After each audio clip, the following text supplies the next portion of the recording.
네, 안녕하세요. 딜림입니다. 네, 제가 오늘 이날만을 기다렸어요, 여러분. 제가 드디어 신한자산운용사에 입성을 했습니다.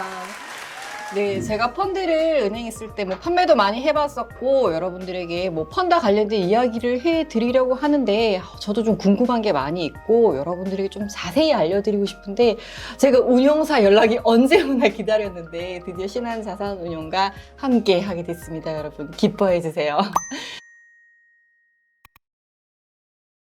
네, 오늘은 신한자산운용과 함께 펀드 이야기를 해볼 건데요. 자, 오늘은 그 첫 번째 시간, 깊이가 다른 펀드 이야기, 펀터뷰라고 이름을 한번 지어봤습니다. 이름처럼 참 즐거워야 될 텐데 이게 어려워질지 즐거울지 오늘도 특별한 게스트를 모셨는데요. 네, 오늘은 신한자산운용 강한성 차장님을 게스트로 모셨습니다. 안녕하세요. 네, 안녕하세요. 신한자산운용 강한성 차장입니다. 네, 잘 부탁드립니다.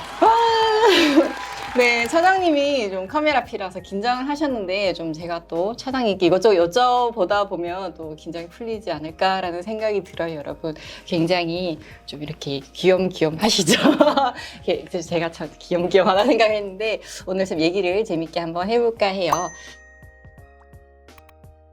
자, 오늘 여러분들과 함께 나눠볼 펀드는요. 첫 번째 펀드, 자, 신한코리아 가치성장 펀드에 대해서 한번 이야기를 해보려고 해요. 자, 요즘 뭐 여기 가도 주식, 저기 가도 주식 얘기 굉장히 많이 들으시죠. 특히 올해는 주식시장이 3,000포인트를 돌파하면서 많은 사람들이 관심을 가지고 또 굉장히 주식이 또 강세를 보이고 있죠. 자, 그래서 주식시장에 관심을 가지면서 우리는 어떤 고민을 하게 되나요? 자, 이게 지금 들어가야 돼?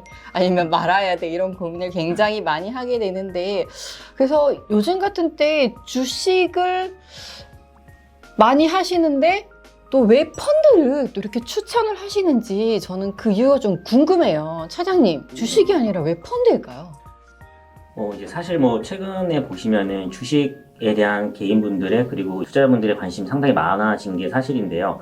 방금 말씀하신 대로 이제 시장도 이제 3,000포인트 이상 올라가서 지금이 과연 주식 쪽으로 투자를 해도 괜찮은가라는 거에 대한 고민들을 좀 많이 실제로 하실 것 같아요. 그리고 시장은 올랐다는 이야기를 많이 언론이나 이런 데서 하는데 그거를 들으면서도 나는 아닌데라고 속으로 좀 가슴 아파하시는 분들이 많을 것 같아요. 그런데 이 펀드가 그런 부분들을 좀 해소할 수 있는 부분이 있기 때문에 아무래도 처음 이제 주식을 접하거나 아니면 아직 좀 초보이시거나 또는 뭐 직장 생활 하시면서 주식에 좀 집중을 많이 하실 수 없는 분들 같은 경우에는 개인 투자보다는 그래도 좀 펀드가 낫지 않나. 그리고 이제 시장이 이제 3,000포인트까지 올라온 시장에서는 아무래도 개인 투자를 통해서 종목을 고르는 것보다는 좀 전문가를 통해서 펀드를 통해서 투자하는 게 조금 더 안정적으로 할 수 있는 부분, 좀 더 쉽게 할 수 있는 부분이 있지 않나 해서 좀 펀드를 추천드리는 부분이 있습니다. 아, 그러니까 뭐 시간도 좀 절약할 수 있고 아무래도 전문가의 그런 이제 관리를 받을 수 있기 때문에 네. 펀드를 추천해 주신다고 얘기를 하셨는데 네. 또 한 가지 정말 궁금한 게 있어요. 이게 펀드를 저희가 보통 뭐 은행에서 가입하기도 하고 또 증권사에서 가입하기도 하잖아요. 그런데 지금 저희 채널이 신한자산운용 채널이잖아요. 네. 그 신한금투와 신한자산운용은 과연 무슨 차이가 있는 거예요, 차장님? 신한금융투자 같은 경우에 증권사잖아요. 그 증권사 같은 경우에는 이제 고객분들이 일반적으로 상품을 가입하실 수 있는 저희는 이제 판매사라고 하거든요. 그래서 상품을 가입할 수 있는 뭐 이제 판매 창구의 역할을 한다라고 보시면 되고 펀드를 가입하신 분들의 자금이 모여서 그 펀드를 실제로 운용하는 회사가 저희 신한자산운용이다라고 생각하시면 될 것 같아요. 그 뭐 마트로 비교하자면 그런 대형 유통사 뭐 이마트 이런 곳이 신한금융투자라고 네. 본다면 자산운용사 물건을 직접 생산하는 생산하는 곳이라고 볼 수 있겠네요. 자, 그러면 이 신한코리아 가치성장 펀드 이름이 되게 중요하잖아요. 가치성장이라고 되어 있는데 이 펀드의 컨셉을 좀 얘기해 주실 수 있을까요?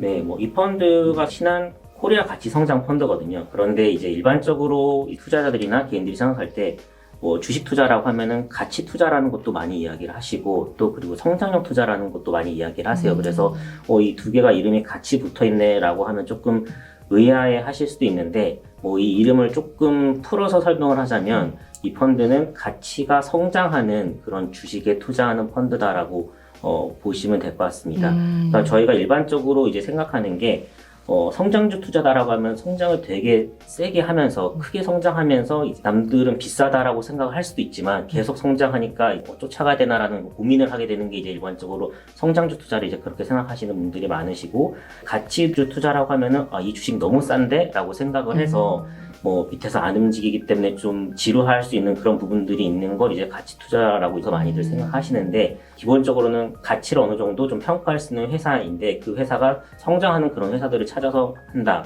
지속적으로 주도주를 찾고 시장의 주도주가 될 수 있는 종목을 찾고, 그리고 기본적으로 종목을 상당히 잘 고르는 그런 매니저님께서 운용을 하는 펀드다라고 생각하시면 될 것 같습니다.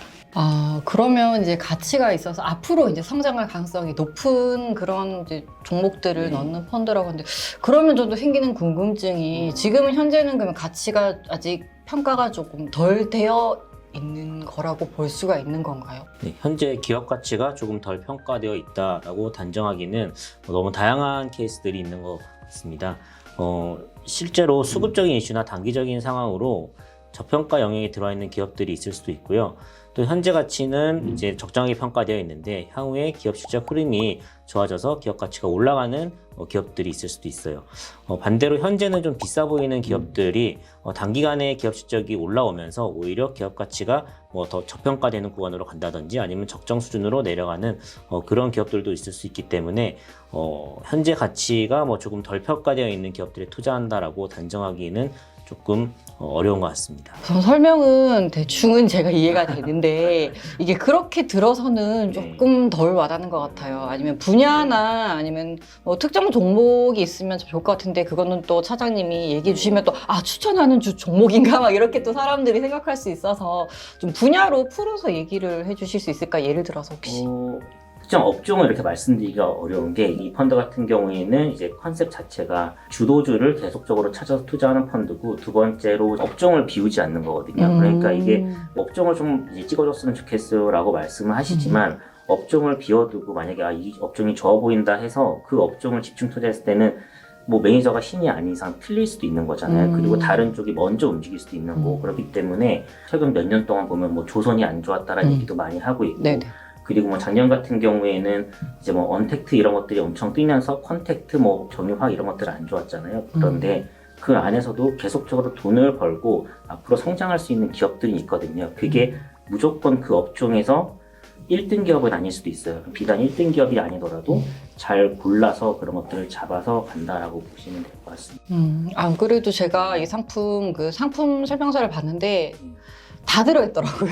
예. 상품 설명서에 보면은 이 펀드에 들어가 있는 이제 그 종목이 있더라고요. 뭐 삼성전자도 들어있고, 뭐 현대차도 들어있고, 그게 계속 탄력적으로 바뀌는 그런 부분인가요? 이 펀드 내에서? 저희가 일반적으로 인덱스 펀드라고 하는 부분들을 되게 많이 비교를 하잖아요. 네네네. 펀드랑 이제 인덱스 펀드 같은 경우에는 이제 지수 시가총액 비중만큼 가져가는 걸 이제 인덱스 펀드라고 하는데, 이 펀드 같은 경우에는 업종을 비우지 않고 전체 업종을 가져가지만 인덱스 펀드처럼 각 업종의 비중대로 이제 종목을 가져가는 게 아니고, 그 안에서 매니저의 확신에 따라서 그 비중이 좀 바뀔 수 있는 거거든요. 그렇기 때문에 운용하는 스타일은 좀 다르다라고 볼 수 있는 거죠, 기본적으로. 전 또 근데 궁금한 게, 이게 매니저를 선정하는 기준은 뭘까요? 펀드에서 매니저분을 선정을 할 때 이 상품에 맞는 매니저분을 배정을 하는 건가요? 아니면은 매니저 스타일에 따라서 펀드 운용이 약간씩 바뀔 수도 있나요? 기본적으로 매니저가 자주 바뀌지는 않고요.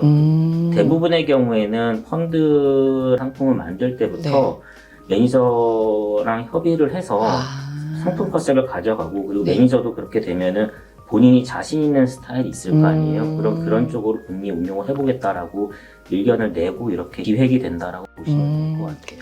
그래서 이 펀드가 제가 보니까 설정일이 2005년도던데 네네. 맞나요? 네, 맞습니다. 설정 이후로도 꾸준히 좋은 성과를 내고 있고요. 4월 말 기준으로 봤을 때 누적 수익률로 370% 내외 수익률 한 15년 동안, 그리고 주식형 펀드 100분위 수익률로 6개월, 1년, 3년 YTD 순위까지 상위 10% 안쪽으로 들어오고 있습니다.